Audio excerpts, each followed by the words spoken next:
Jāņa evaņģēlija 20. nodaļā ir šie vārdi. Pēc tam Jēzus Tomam saka: stiep šurp savu pirkstu un aplūko manas rokas, un dod šurp savu roku un liec to manos sānos, un neesi neticīgs, bet ticīgs. Toms atbildēja un sacīja viņam: mans kungs un mans Dievs. Āmen. Svētīs savu vārdu un ved mūs katru, lai kur mēs tagad būtu, pie aizvien patiesākas un dziļākas atziņas un pieredzes, kā arī mēs aizvien patiesāk dzīvē ejot varam apliecināt šos vārdus, uz tevi skatoties: mans kungs un mans Dievs. Svētītu mūs uz to arī šajā brīdī. Āmen. Sēdiet, lūdzu.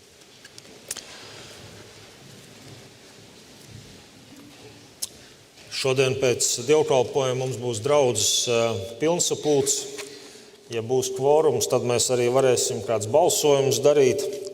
Bet ir viens balsojums, ka mēs varbūt varam šodien tūlītās izdarīt. Kurš balsot par to, ka šis sastāvs vēl kādreiz varētu dziedāt? Kurš ir par? Man tā kā diezgan vienbalsīgi. To datumu par to mēs vēl nebalsosim, to lai viņi paši izdomā. Jēzus pēc augšām celšanās bija parādījies augšistabā saviem mācekļiem, kur viņi bija bailēs, apjukumā, ieslēgušies, baidoties no vajāšanām. Un tur Jēzus bija nācis viņu vidū, viņus sastaps. Bet, kā izrādās, viens no Jēzus mācekļiem, Toms, tur nebija.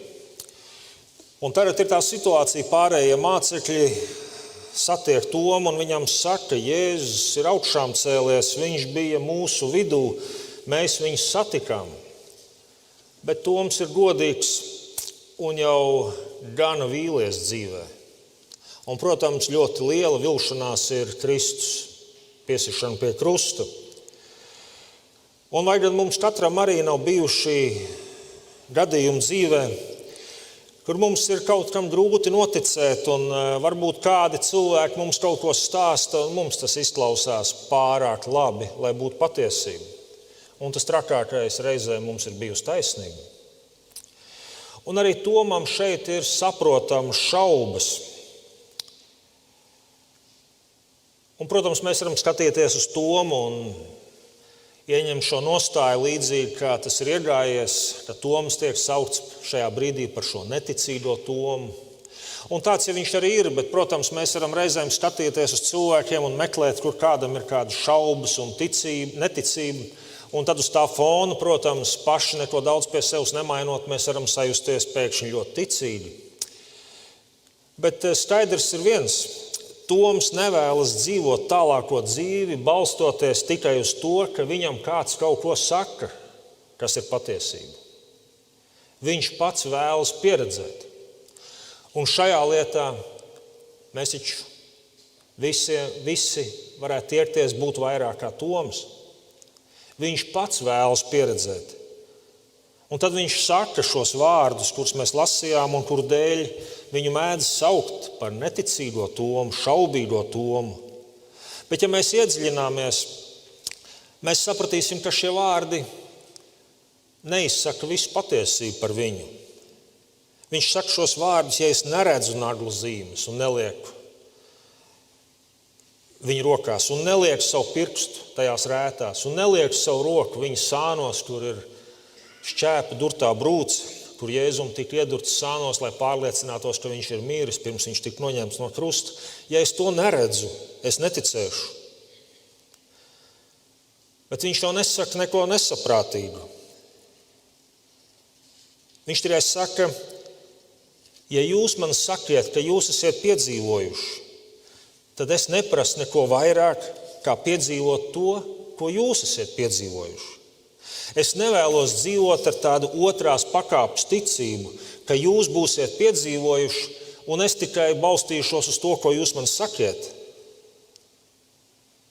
Viņš saka: es vēlos nonākt tajā vietā, kur es pats varu sacīt: es esmu sastapis. Un mums jau visiem ir tāda vajadzība.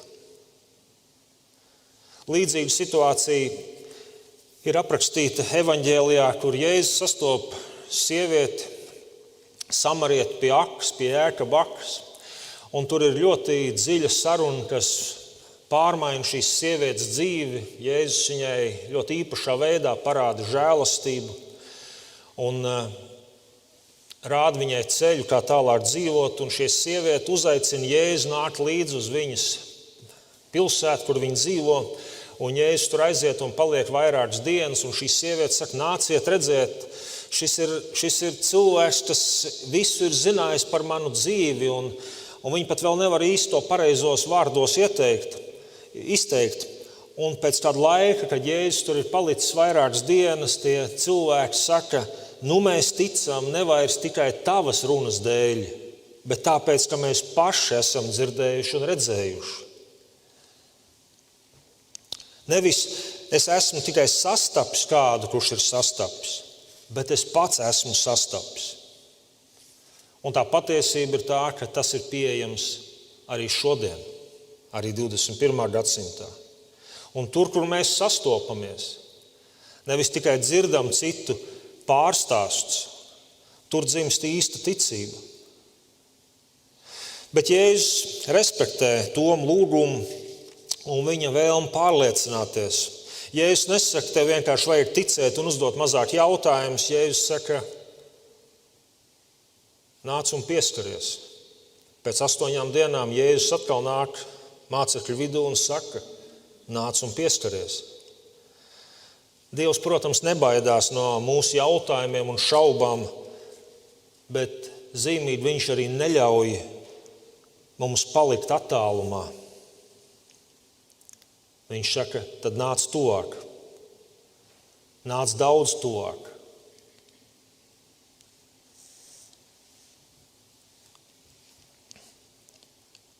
Tas ir ļoti konkrēts aicinājums. Jēzus saka, tad stiep šurp savu pirkstu, dod savu roku un liec to manos sānos. Jēzus nesagaida, lai mēs tēlojamies un izliekamies, jo ar tādu ticību mēs tāpat tālu dzīvē netiksim. Jēzus arī nesaka vienkārši tici, bet Jēzus saka, pienāc tuvāk, pavisam tuvu. Un tur mēs saprotam, ka kristietība jau nesākās tikai ar biblisku ideju, lai citās būtu pareizes, un kristīgu aforismu apkopojumu, ko kāds cits ir teicis.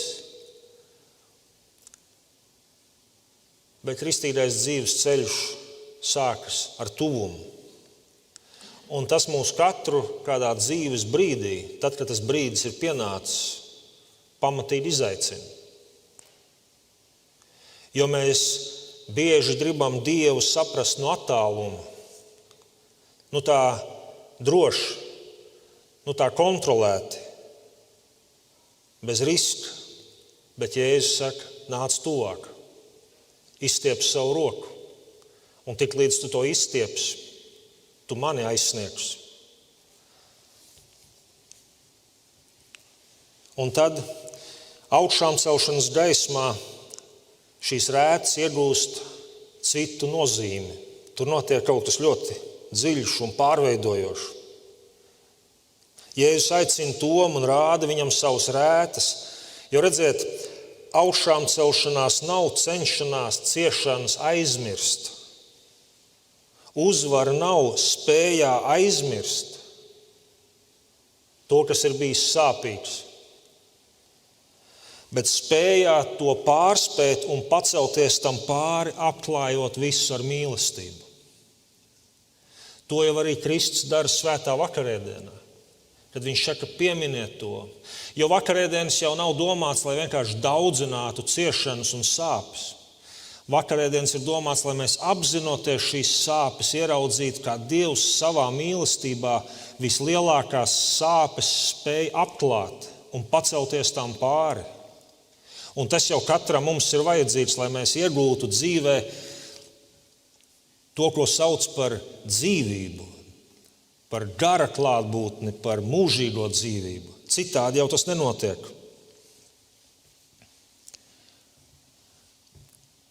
Augšām celšanās un uzvara par grēku ir aicinājums apzināties piedzīvoto ciešanu nozīmi un sastatīt tajā to Dieva pārveidojošo spēku un jēgu un klātbūtni. Un tas ir būtiski. Jēzus varēja taču parādīties bez rētām. Esiet par to domājuši?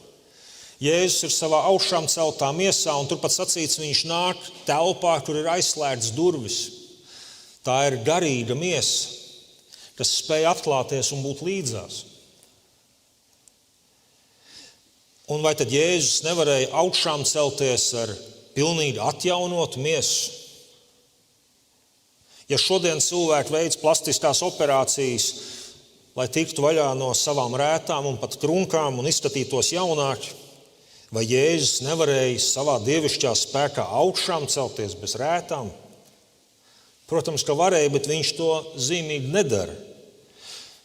Un tiešām, kā gan vecā derība, gan jaunā derība to apliecina Jesajas un Pētera vēstulēs, ir šie vārdi: ar viņa brūcēm mēs esam dziedināti. Rētas netiek nodzēstas. Tas nozīmē, Dievs neizdzēš to, kas ir bijis. Rētas paliek, bet to nozīme mainās. Un tā jau tas ir bieži arī mūsu dzīvē. Šīs rētas vairs nav tikai traumas un ievainojuma zīmes, kas liecina par visām tām sāpēm, ko tās ir nesušas un izraisījušas, un zem kurām tu jūties vienkārši kā bezpalīdzīgs upuris. Šīs rētas kļūst par daudz ko vairāk, par žēlastības pierādījumu. Tā tas ir ar Kristus ciešanām, un kopā ar Kristu līdzīgi notiek ar mūsējām. Tāpēc mums nevajag censties visu aizmirst, kas bijis sāpīgs, un izniekot savas ciešanas. Un visvairāk mums nevajag izniekot Dievu ciešanas. Jo, kā jau sapratām, kristietība nebalstās uz spēju aizmirst, bet uz spēju pieminēt un atcerēties būtisko un ieraudzīt, kā visu, kas ir bijis sāpīgs un traumējošs, kā Dievs to apklāja ar savu dzīvību un mīlestību. Rētas paliek, bet pēkšņi tās rētas arī tavā dzīvē. Tu uz viņām skaties un saproti, tās rētas man tagad jau saka kaut ko pavisam citu. Tās vairs netik daudz man saka, cik tas bija sāpīgi, un tas nav aizmirsts, un tas nepazūd, bet tās man rāda, kā Dieva klātbūtne un augšām celšanās spēks ir tās pārspējis.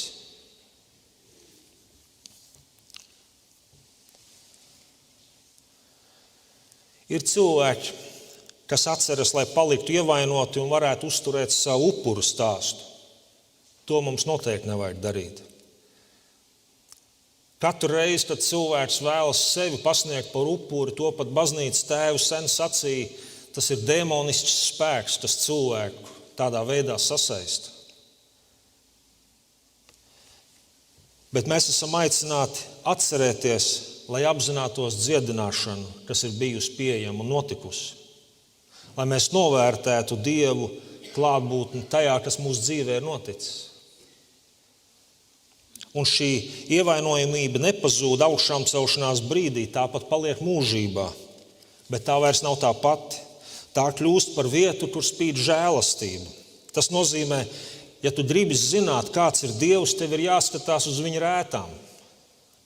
Ne tikai uz Dieva spēku, ne tikai uz Dieva brīnumiem, ne tikai uz Dieva skaistumu, ko viņš ir atklājis dabā, bet uz viņa rētām. Jo tur ir patiesā mīlestības forma. Nevis primāri jūtās, bet sevis atdošanā. Tā ir mīlestība. Tā ir mīlestība, ziedošanās, pat upurēšanās. Un tas princips jau strādā visur dzīvē. Tā tas ir ģimenē, tā tas ir draudzē, tā tas ir sabiedrībā, tā tas ir mūžībā.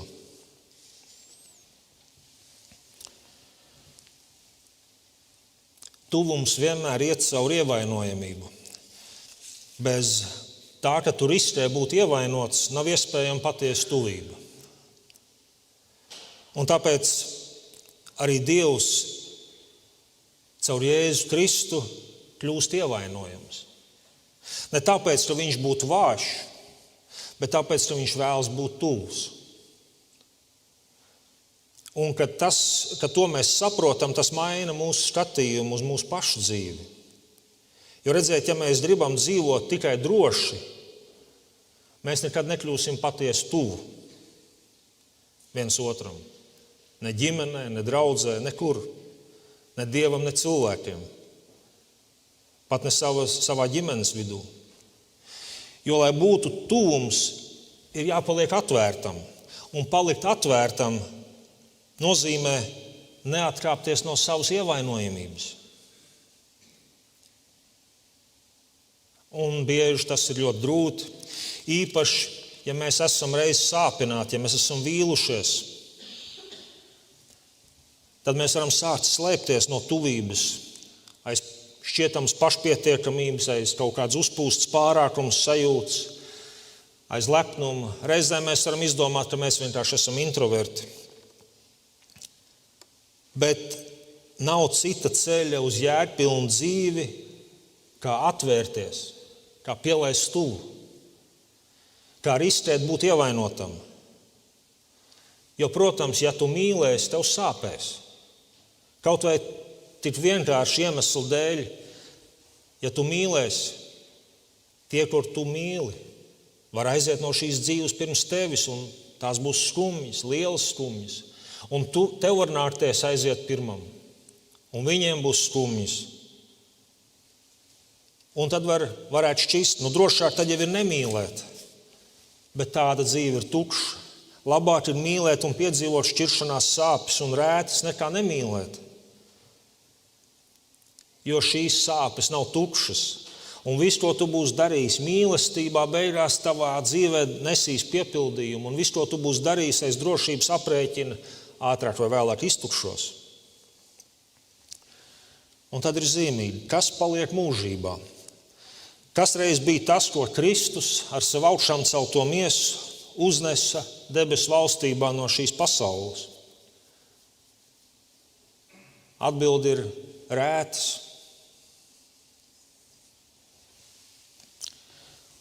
Un šajā kontekstā ir mums vērts varbūt pajautāt arī sev, kas paliks no manas dzīves? Un jāsaka, ne jau tas, ko tu būsi sakrājis, un ne jau kādas ārējas iespaidīgas lietas. Tas viss ir laicīgs, tas viss izzūd. Bībele saka, kodas un rūsas to maitā. Tas viss ir laicīgs. Viss, ko tu būsi krājis ērtumam, komfortam un drošībai, tam visam ir kāda nozīme šīs dzīves laikā, bet tas viss izgaisīs. Es esmu bieži bērēs runājis, un tajā brīdī tādi vārdi, ka viņš uzcēla māju, tas neizklausās pārāk nozīmīgi. Bet tad, kad tur ir kāds stāsts, kur tika parādīta mīlestība, tas tajā brīdī rezonē pilnīgi citā pakāpē. Ārēji nozīmīgais, protams, arī tam ir bijusi nozīme, arī par to mēs varam būt pateicīgi, arī tas dzīvē viss ir vajadzīgs. Bet tas tomēr tiek vēji izpūst kā pelni. Un beigās, ja mēs liekam pārāk lielu fokusu uz to visu savā dzīvē, tā viss kļūst vēja ķeršana. Jo redziet, vienīgais, kas no šīs zemes dzīves var tikt ienests mūžībā, būs tas, kas ir izgājis caur mīlestību un ticis šīs dievišķās mīlestības pārveidots. Un tā tas darbojās pie katra no mums. Tur nav iespējams izdomāt, ka manā dzīvē būs izņēmums. Vienīgais, kas no šīs zemes dzīves ir mūžības vērts, un ko pat Jēzus rētu tādā līdzībā mēs varētu teikt, mēs varēsim paņemt līdz mūžībā, ir tas, kas ir izgājis caur mīlestību un ticis šīs dievišķās mīlestības pārveidots, kā Kristus ciešanas pie krusta un augšām celšanās un viņa rētas. Un uz savu dzīvi skatoties, tur varbūt vietā ir atcerēties mātes Terēzes vārdus, kur viņa teica, nevis lieli darbi, bet mazi darbi darīt ar lielu mīlestību. Tas ir tas, kas dzīvi padara lielu, un Kristus rētas ir šīs patiesības lielākais simbols un centrs. Tas nozīmē, arī mūsu dzīvē tas, kas paliks, nebūs sasniegumi un kāds ārējas lietas, bet tas, kas mūsos ir ticis pārveidots, tas, kas caur Kristu mūsos ir ticis darīts dzīvs pēc tam, kad tas bija jau miris. Jeb rētas, kas to apliecina, ka tu savus ievainojumus neesi noliedzis, bet esi tos pārvarējis mīlestībā. Tur veidojas tas skaistākais, uz ko tu vispār esi spējīgs. Kur tu savus ievainojumus esi pārvērts mīlestībā. Tāpēc nenoliedz savus sāpes un ievainojumus. Un arī nestraidi ar savām sāpēm un ievainojumiem pa pasauli kā lielākais upuris. Bet ļauj, ka Kristus mīlestība tos pārveido. Un ka savā ziņā par tavām brūcēm, tev veidojoties Kristus līdzībā, kādu varēs sacīt, arī caur viņa brūcēm mēs esam dziedināti.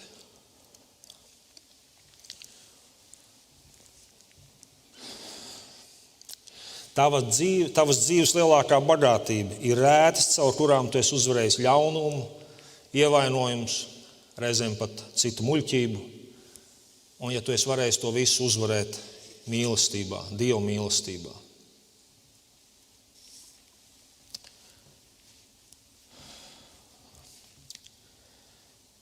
Jēzus Tomu satiek tieši tur. Viņš stājas Tomu priekšā un rāda viņam savas rētas, rokas, kājas, sānus.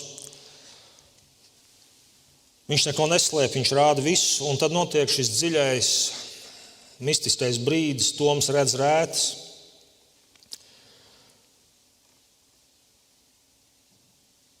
Bet viņš tajās vairs neredz tikai sāpes, viņš ierauga tajās glābšanas spēku, un viņš saka, mans kungs un mans Dievs. Kur gan es biju savos uzstādījumos, savā loģikā? Mans kungs un mans Dievs.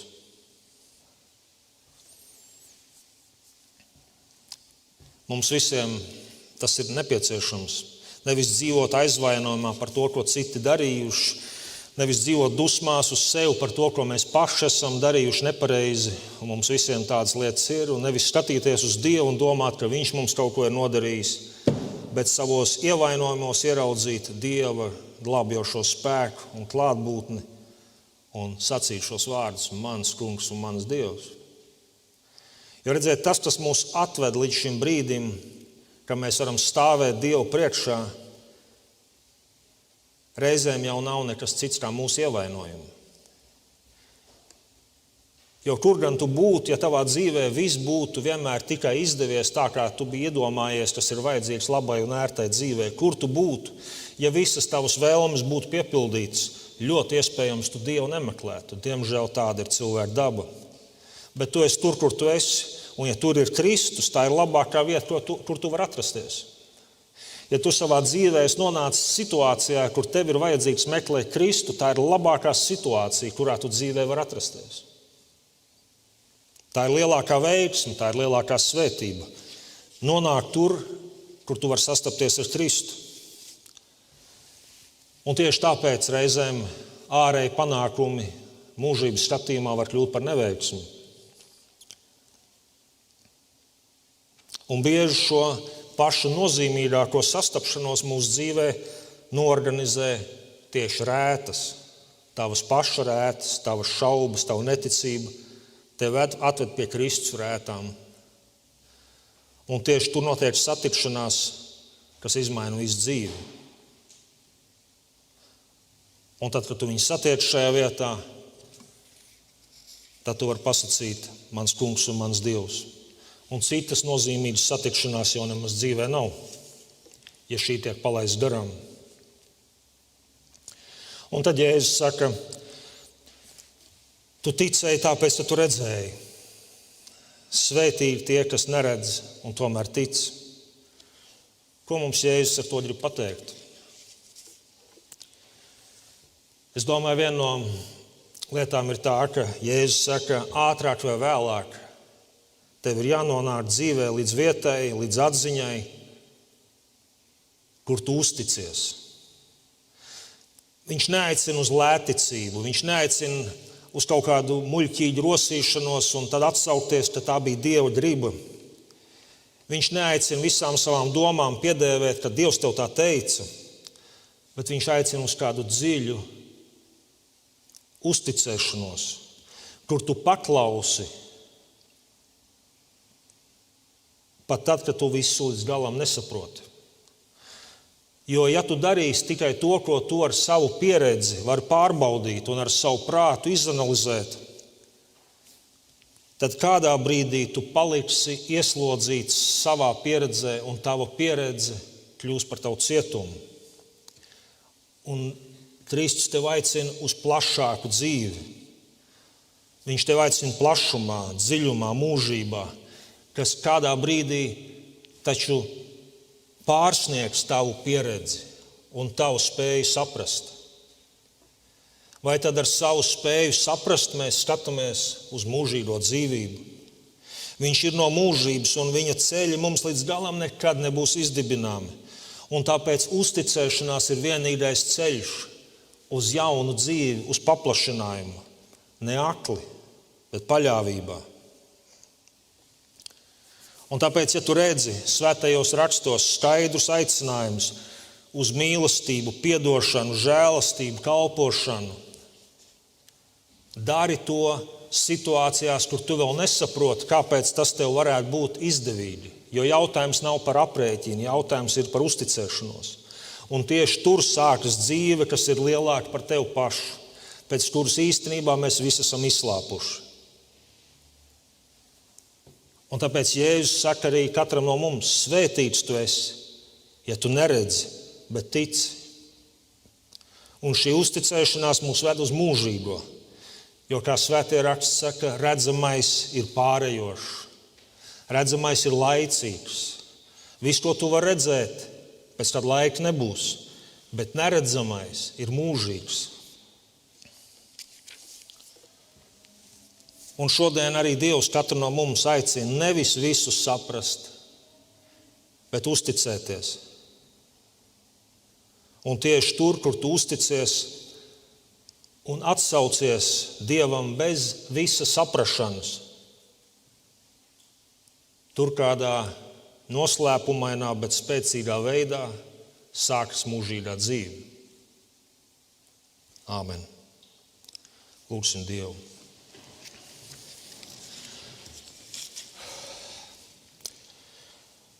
Kungs Jēzu Kristu, tu, kas pēc savas augšām celšanās nāc arī pie mums ar savām rētām, nevis lai mūs nosodītu, bet lai mūs sastaptu.